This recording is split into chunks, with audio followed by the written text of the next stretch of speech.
Selamat malam, saudara yang dikasihi Tuhan. Topik kita malam ini di renungan malam adalah membangun kualitas diri. Dari Pendeta Dr. Erastus Sabdono dan saya, Yohana Ibrahim. Sebagai manusia yang bersosialisasi, kita pasti memiliki dan mengalami berbagai dinamika. Dinamika hidup sebagai anak dalam interaksi dengan orang tua, dinamika sebagai suami istri dengan pasangan hidup, dinamika sebagai orang tua berinteraksi dengan anak dan mertua, dinamika sebagai pelajar saat SD, SMP, sampai SMA, lalu mengalami dinamika sebagai mahasiswa, bagi yang sedang atau pernah kuliah. Ada orang yang merasa beruntung bisa kuliah dan bersemangat untuk menyelesaikan suatu strata gelar. Lalu nantinya mau meneruskan ke jenjang pendidikan yang lebih tinggi. Kita juga mengalami dinamika dalam keluarga.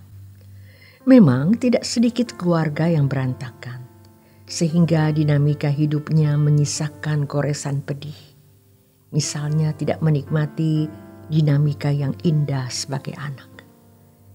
Dinamika hidup sebagai ibu, bapak atau pasangan juga kita alami. Dinamika saat mengalami indahnya berpacaran, jatuh cinta, dan membangun hubungan dengan lawan jenis, terutama dinamika cinta pertama.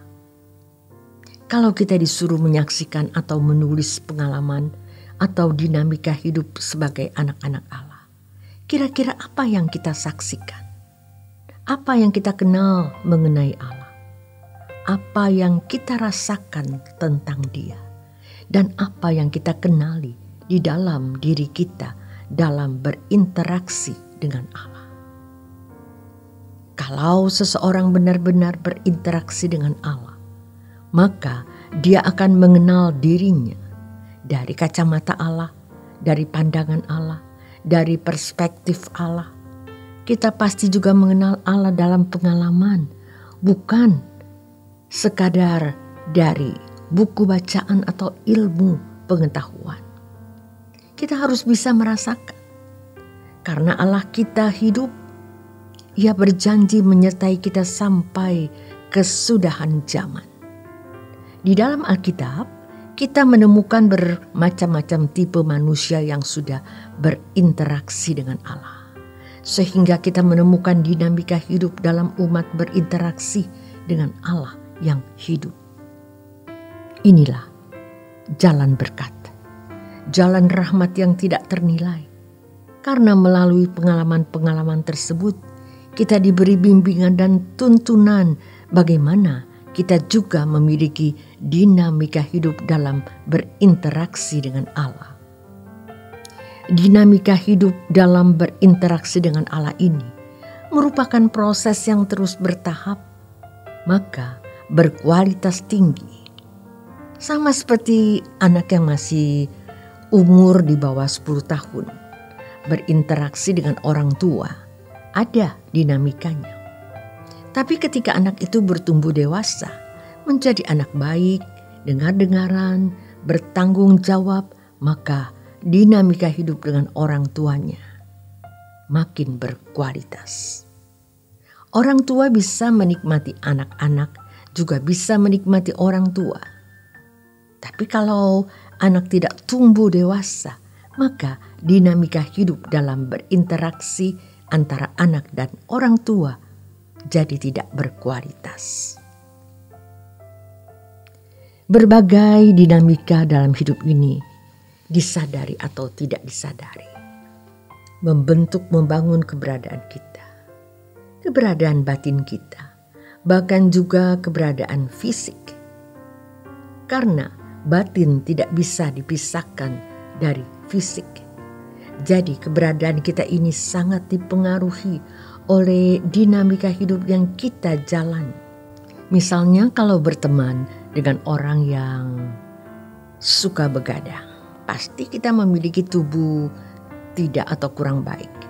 Artinya, hubungan tersebut memberi pengaruh buruk. Atau satu dinamika hidup yang terindah, yang Allah tawarkan dan berperan dalam menentukan nasib kekal kita, yaitu dinamika bergaul dengan Allah. Seperti agama Yahudi yang memiliki seremonial sehingga kehidupan umatnya dikondisi untuk menghayati Allah. Misalnya, doa sekian kali dalam satu hari dan berkiblat ke Yerusalem. Hukum Taurat pun mengatur bagaimana cara berpakaian, mengatur apa yang dimakan, halal atau haram, dan lain-lain. Apakah kita memiliki dinamika dalam bergaul dengan Allah sampai membentuk hidup kita? Yaitu sesuai dengan maksud keselamatan diberikan.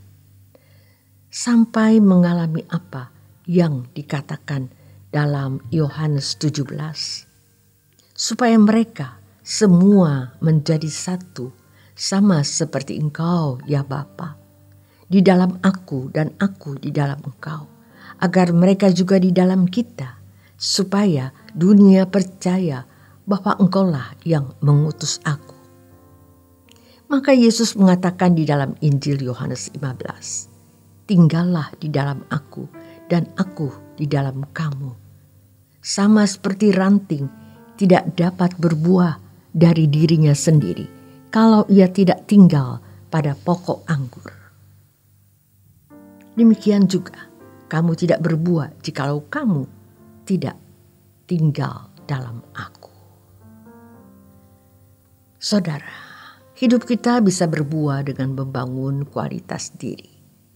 Tentu buah di sini harus buah yang sesuai standar Allah. Dinamika kita sebagai orang Kristen juga harus sesuai dengan dinamika hidupnya. Sudah benar belum? Jangan hidup dalam kewajaran, karena itu musuh dalam selimut. Fakta di sekitar kita, banyak orang yang beragama tetapi tidak menjalani agamanya. Coba kita memperkarakan, seandainya aku berdiri di hadapan pengadilan Tuhan, seberapa rasa takutku. Harus kita pahami bahwa takut akan Allah tidak bisa dibangun dalam satu hari. Orang bisa kaya mendadak tetapi tidak bisa takut akan Allah secara mendadak. Takut akan Tuhan harus dibangun dari penghayatan akan Allah, sehingga bisa menghayati bahwa Allah itu hidup. Dan itu dampaknya cukup signifikan, yaitu bagaimana kita membangun hidup bergaul dengan Allah menjadi dinamika hidup kita. Berbagai dinamika dalam hidup, disadari atau tidak disadari, membangun kualitas diri.